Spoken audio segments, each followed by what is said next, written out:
नमस्ते दोस्तों। कल्पना कीजिए 90s में एक बच्चा अपनी छोटी सी टॉय कार से खेल रहा है। वो कार को धक्का देता है, हंसता है, दौड़ता है, बाहर की दुनिया से जुड़ा हुआ, दोस्तों के साथ खुली हवा में। लेकिन 2025 में वही बच्चा, या कहें आज का बच्चा, एक टैबलेट में खोया हुआ है, स्क्रीन की चमक में डूबा, दुनिया भूल चुका। ये बदलाव सिर्फ खिलौनों का नहीं है, बल्कि हमारी पूरी पीढ़ी का है। भारत आज एक चुपचाप फैल रही महामारी से जूझ रहा है, स्क्रीन एडिक्शन। बच्चों में स्क्रीन की लत।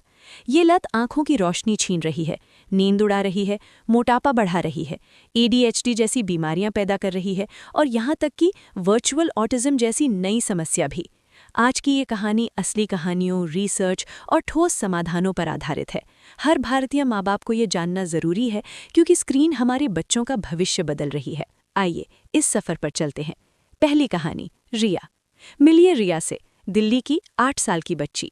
90s में रिया की माँ बताती हैं कि वो खुद साइकिल चलाती थीं, दोस्तों के साथ खेलती थीं, खुली धूप में दौड़ती थीं। लेकिन रिया, सुबह उठते ही टैबलेट, स्कूल से आकर गेम्स, रात को कार्टून।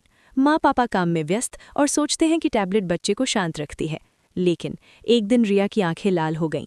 डॉक्टर ने कहा, ड्राई आई सिंड्रोम। स्क्रीन की ब्लू लाइट से उसकी आंखों की रोशनी कमजोर हो रही थी। इंडियन जर्नल ऑफ ऑफ्थल्मोलॉजी के मुताबिक भारत में 10 में से 7 बच्चे 10 साल की उम्र तक चश्मा पहनने लगते हैं, सिर्फ स्क्रीन की वजह से। रिया अब रात को सो नहीं पाती, नींद की कमी से उसका मूड खराब रहता है और स्कूल में ध्यान नहीं लगता। डॉक्टर कहते हैं, स्क्रीन एडिक्शन से बच्चों में स्लीप डिसऑर्डर बढ़ रहा है।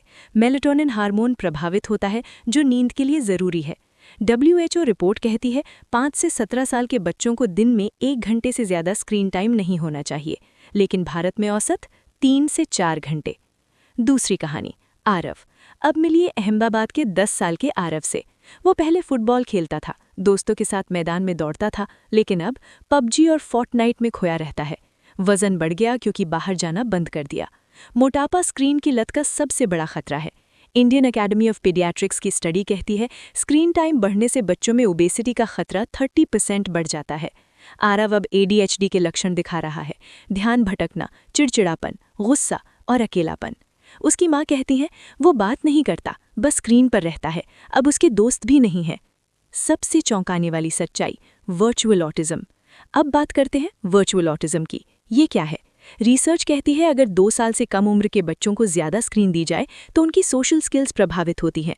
वो असली दुनिया से कट जाते हैं, बिल्कुल ऑटिज्म जैसे लक्षण दिखाते हैं। रोमानिया की एक स्टडी में पाया गया, ऐसे बच्चे देर से बोलना सीखते हैं और आंखों में आंखें डालकर बात नहीं करते। भारत में भी एम्स की रिपोर्ट्स में ऐसे केस बढ़ रहे हैं। मुंबई की प्रिया की कहानी सुनिए।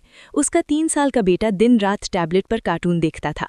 अब वो खिलौनों से नहीं खेलता, बस स्क्रीन को टच करता रहता है। डॉक्टर ने कहा, ये वर्चुअल ऑटिज्म है। लेकिन उम्मीद है, समाधान भी है। सबसे पहले पेरेंट्स स्क्रीन टाइम लिमिट तय करें। गूगल फैमिली लिंक जैसे ऐप्स इस्तेमाल करें। रोज सिर्फ 1 घंटा स्क्रीन। बच्चों को बाहर खेलने के लिए प्रेरित करें, जैसे 90s की टॉय कार वाले दिन। फैमिली टाइम बढ़ाएं, बोर्ड गेम्स, कहानियां, साथ में बातें। रिसर्च कहती है, फिजिकल एक्टिविटी से ADHD के लक्षण 50% तक कम हो सकते हैं। और डॉक्टर की सलाह, 20-20-20 रूल। हर 20 मिनट स्क्रीन, 20 सेकंड के लिए 20 फीट दूर देखें। और सबसे ज़रूरी, रात 8 बजे के बाद स्क्रीन बंद। दोस्तों, 90s की टॉय कार से 2025 की टैबलेट तक का सफ़र हमें एक बात सिखाता है, टेक्नोलॉजी अच्छी है, लेकिन बैलेंस ज़रूरी है। ये महामारी चुप है, लेकिन बहुत घातक। अपने बच्चों का भविष्य बचाइए, उन्हें असली दुनिया में खेलने दीजिए, हंसने दीजिए और सीखने दीजिए।